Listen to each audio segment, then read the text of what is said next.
I will provide for you there, because 5 years of famine are still to come. Otherwise, you and your household, and all who belong to you, will become destitute.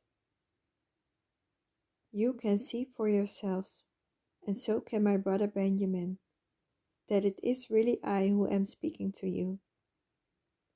Tell my father about all the honor accorded me in Egypt, and about everything you have seen, and bring my father down here quickly."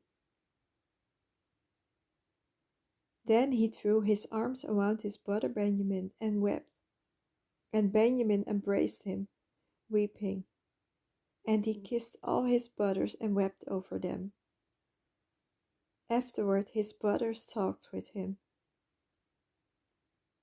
Genesis 45, verse 11 until 15. Amen. Hallelujah. Praise the Lord. Thank you, Jesus.